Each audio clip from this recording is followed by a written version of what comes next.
Welcome back, Buff fans, for the first Go Buff Sports Show of 2024. I'm Alex Roberts. And I'm Terrace Harris. We're excited to let you back into the world of CU sports once more. The women's basketball team has been ranked third in the AP polls this week after a commanding win over Stanford.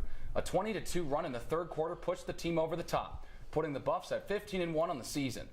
The Buffs' next matchup against UCLA will be the third consecutive top 10 matchup for the Buffs, which is a first in program's history. Colorado currently owns the first place spot in the Pac-12 rankings and are expected to finish as Pac-12 champions.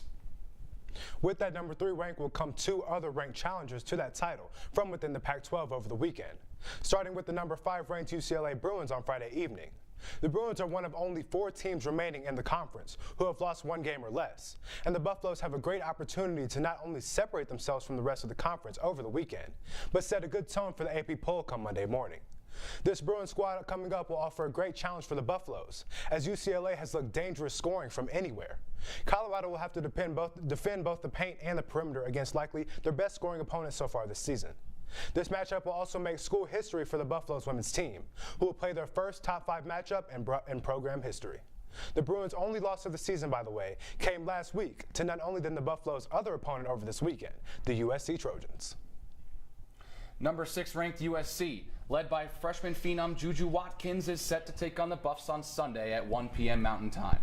CU may be looking for a form of revenge, as the Trojans were one of only 2 teams to have defeated the Buffs on their home floor last season. This game, as well as UCLA's, will be broadcast on the Pac-12 network. Leading up to this massive weekend slate of games, the Black and Gold has been on a roll, winning their last 9 contests and not lost since their game against NC State on November 25th. Over the break, they finished off their conference slate against Northern Colorado with a win before starting their final season Pac-12 play with a bang over Utah. Point guard Jalen Sherrod exploded for a career-high 34 points to lead CU to victory. The Buffs then completed a sweep of the Arizona schools, surviving an upset scare and only beating the Arizona Wildcats by 1 point, but cruising to a win over the Arizona State Sun Devils. They then returned home and picked up another comfortable win over Cal before outlasting number 8 ranked Stanford last Sunday.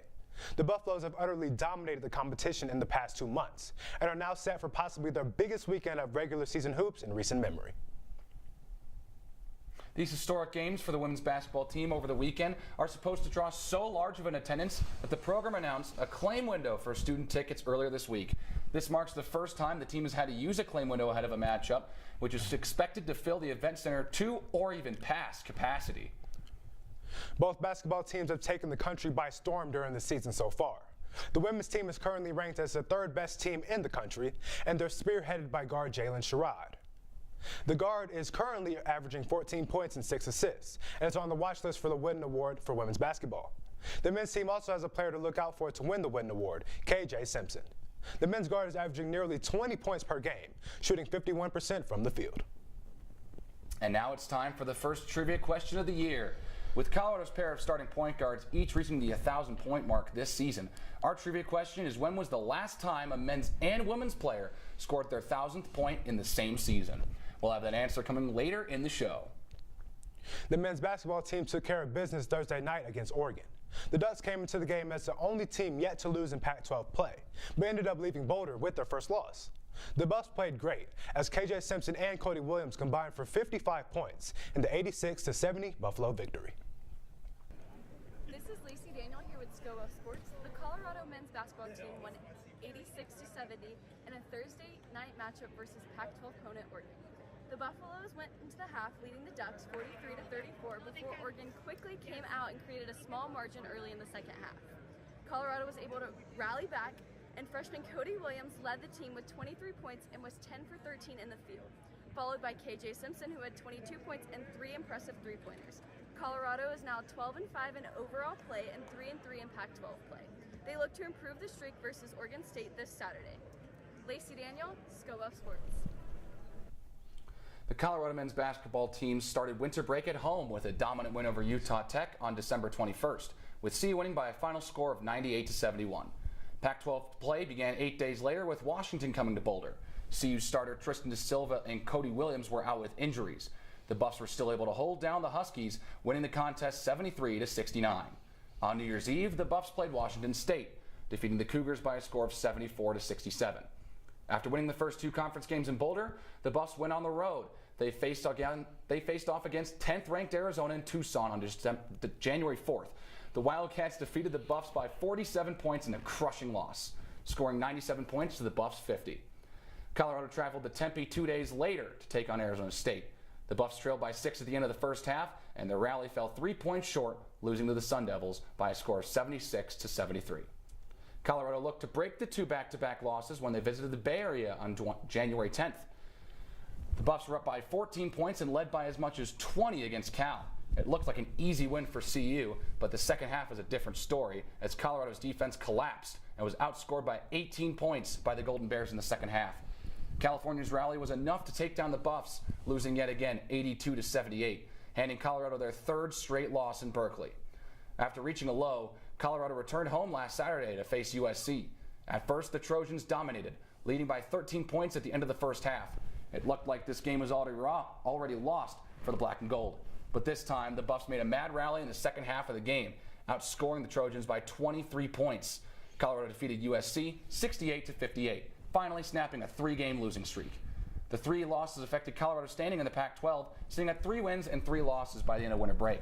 When the Week 11 AP rankings were released, CU failed to receive any votes for just the first time this season. After a much-needed win Thursday night against the Oregon Ducks, the 13-5 Colorado Buffaloes host the 9-8 Oregon State Beavers in what looks to be an exciting Pac-12 conference rival matchup this Saturday at 5 p.m. The Buffs, who are winners of their last 3, look to extend their winning streak against the Beavers, who have been struggling as of late, losing 4 of their last 5. The Buffs also come into this game looking to continue their undefeated home record this season, as it currently stands at 11-0. Top players Cody Williams and KJ Simpson are going to be the players to watch, as they're big-time contributors to both sides of the ball, just like they were last night against Oregon. So get ready to expect another solid performance from those 2 to help secure the win. It should be an exciting game, and once again, tip-off begins at 5 p.m. Mountain Time.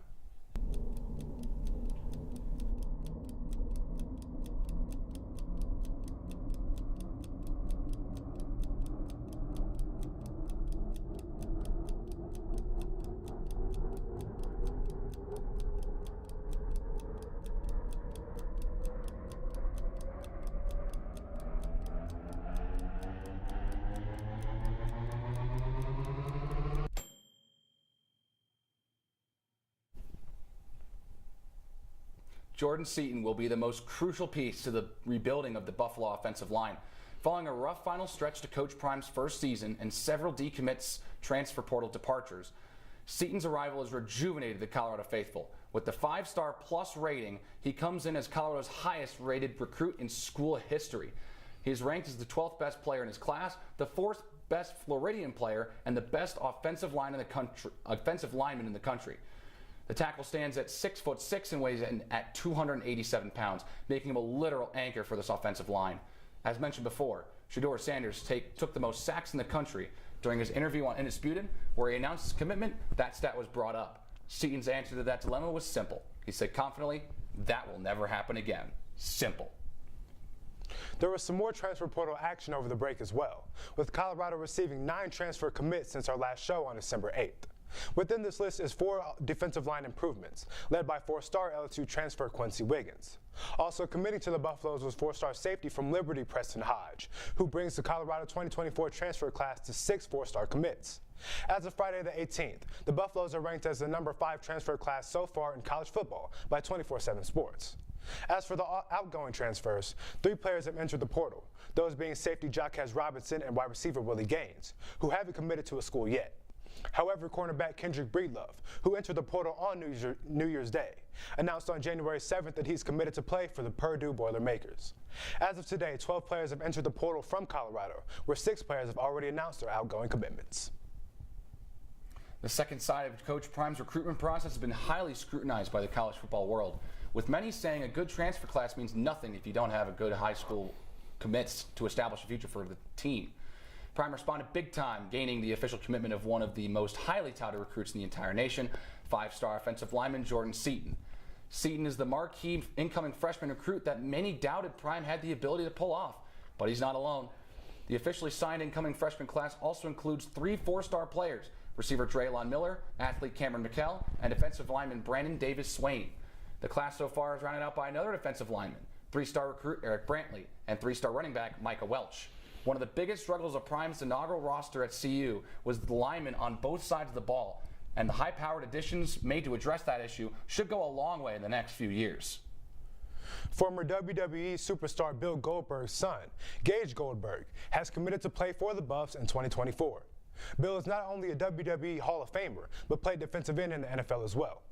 His son Gage will put on the pads like his father, but will come to Colorado as a linebacker. He initially committed to play at Alabama as a walk-on, but after the sudden retiring of coach Nick Saban, he made the flip and became a Buff. Looking back on last football season, it was evident the offensive line was a weakness on the team. Coach Prime has already been finding help for the line as the trenches should be well prepared going into next season. Transfers include Khalil Benson, Tyler Johnson, Justin Mayers, Philip Houston, and Yakiri Walker. Add in the commitment of 5-star Jordan Seaton, and you have a unit that should be vastly improved next year. The Buffs football team had their first team meeting on Sunday, and a few surprises came with it. The biggest being the introduction of a new wide receivers coach, Jason Phillips. Phillips had previously coached at Jackson State with Coach Prime, and now the pair have reunited as Buffaloes. Other notable schools that Phillips has coached for include Baylor, Houston, and SMU, where he coached Denver Broncos star Cortland Sutton. Former wide receivers coach Brett Bartoloni has switched roles to fill the tight ends coach position, formerly held by Tim Brewster, who resigned shortly after this season ended. Now here's Trent with your Buff Banner. Hey Buffs fans, my name is Trent Finnegan, and for this week's Buff Banner, we are going to go over 3 names that could possibly fill Colorado's open defensive coordinator position following Charles Kelly's departure to Auburn. Coach Prime said recently on Robert Griffin III's The Ones with RG3 that he was down to 3 names. The first name that has been circling around is Mike Zimmer. Zimmer has a Super Bowl ring from the 1996 Dallas Cowboys team where he was the defensive backs coach during that Super Bowl run. He would also bring lots of experience to Colorado as he has been in the coaching business since 1979, working his way up from a defensive assistant at Missouri all the way to being the head coach of the Minnesota Vikings from 2014 to 2021. His most recent stint was with Coach Prime and Jackson State as an analyst in 2022. The next intriguing name is Rex Ryan, who won Super Bowl 35 as the Baltimore Ravens defensive line coach. Ryan is notoriously known for having a complex defensive scheme at the professional level, which is part of the reason he was fired from being the head coach of the Buffalo Bills in 2016 after having a mediocre defense. Ryan also hasn't coached at the collegiate level since 1998 when he was Oklahoma's defensive coordinator, so the switch back from pro to college might take him a minute to get adjusted to. Similar to Zimmer, the immense amount of experience he brings to the table is valuable. The final candidate is Ed Reed. Coach Prime has already brought on one NFL Hall of Famer onto his staff in Warren Sapp and isn't afraid to bring in another. Reed is arguably the greatest safety of all time with too many accolades to count. The Super Bowl champion and 2004 Defensive Player of the Year would bring a lot of fire and aggressiveness to this Buffs defense, but doesn't have the experience that these other 2 names have. Reed was a defensive assistant with the Buffalo Bills in 2016 and was supposed to be the head coach of Bethune-Cookman until he had a fallout with them before the paperwork was finished. I personally think Zimmer is the best man for the job. Coach Prime said he expects to have a decision made soon, but did say that he's not trying to be quick, but trying to be right. Thanks, guys. Back to you. At Folsom Field, construction on the new scoreboard has started. The board will span 130 feet above sections 203 and 220, so hopefully we'll be able to make out the game even from the nosebleeds next season. The $50 million project is set to be complete before this fall, with our board going from one of the smallest in the Power 5 conferences to above the national average. Hopefully this will bring some great energy and ambience to the field as we enter the Big 12 next season. When you think of the last name Sanders, you probably think football, or some may say baseball. But what if I told you that fashion could be related to that last name as well? Shiloh and Shador Sanders had the opportunity just last week to walk in the Louis Vuitton men's fall and winter collection presented by Pharrell Williams. The 2 rocked camouflage and orange jackets down the runway. And this event also had them rubbing elbows with other elite presences. Notable names like Quavo were at the event, who, if you don't remember, watched the brothers play earlier this year at a game in Boulder. The rapper had some words for the 2, stating, "Y'all boys need to tighten up. Y'all had too much emotion. You couldn't handle all the motion. If they can't continue the motion of the game of football, will the 2 decide to take up a career in the fashion industry?"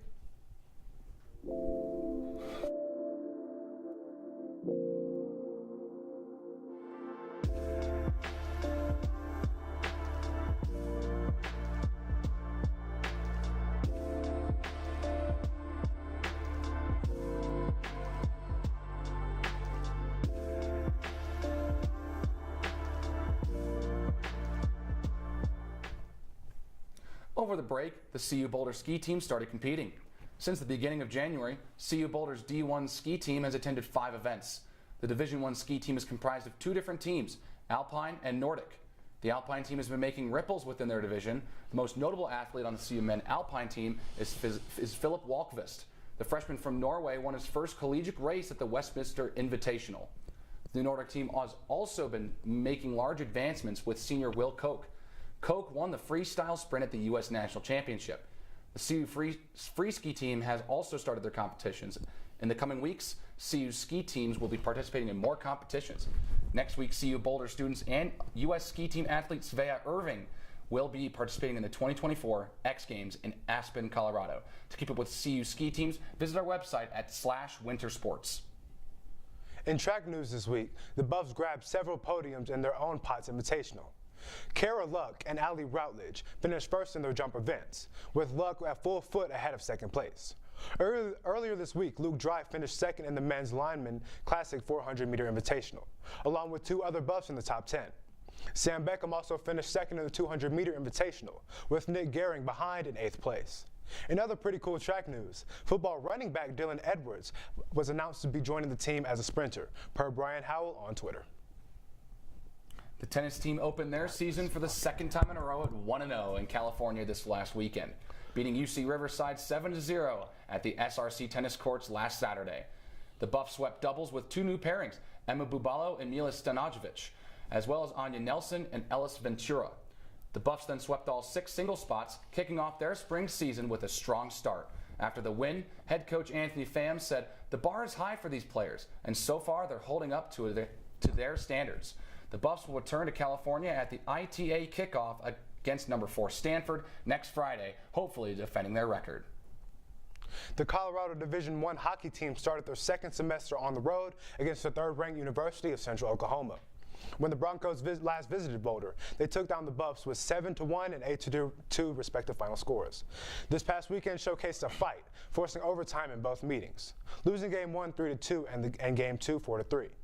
The effort gave the Buffaloes a big boost in the ACHA rankings as they moved up to 23rd in the country. They're currently sitting on the outside looking in at a bid to nationals. But the push will continue this weekend when they play the Missouri State Bears on the road. The D2 men's hockey team hosted the BMHC Classic this past weekend. They played 4 games over 4 days against out-of-state teams and went 1-3 in those contests. They lost to Texas A&M, Northern Arizona, and Boise State. Their lone win was Sunday versus Grand Canyon, 5-4 in a shootout. The Buffs dropped to 6-13 on the season as a whole after the 4 contests. Their season is entering desperation mode as they face Colorado State in Fort Collins tonight and host Metro State at the CU Rec Center tomorrow night at 7 p.m. Mountain Time. You can find the live stream for that game right here on our YouTube channel. How's it going, Buffs fans? I'm Nick Evans, back again to pick up this semester's Rapid Fire right where we left off. Let's waste no time getting into it. We're going to start off with Friday at 6 p.m. Less than an hour away, the Buffaloes women's basketball team will tip off at home against the number 5 ranked UCLA Bruins. This game won't only set the tone for how the Buffs will compete in the Pac-12 this year, it's going to be packed. So if you already don't have a ticket, make sure you find a way to watch this must-see matchup. And moving on to Saturday, the men's team will host the Oregon State Beavers at 5 p.m. The men's team has fallen to the middle of the conference, so keeping this team in the win columns will get them in the right side of the standings. And then the women's basketball team will end off the weekend by hosting the USC Trojans at the Event Center at 1 p.m. The Trojans, by the way, are ranked 6th in the country, and winning over both UCLA and the Trojans in the same weekend would go a long way for the AP poll come Monday. That's all for sports for a couple days until Wednesday, where the men's team will face the Washington Huskies in Seattle at 9 p.m.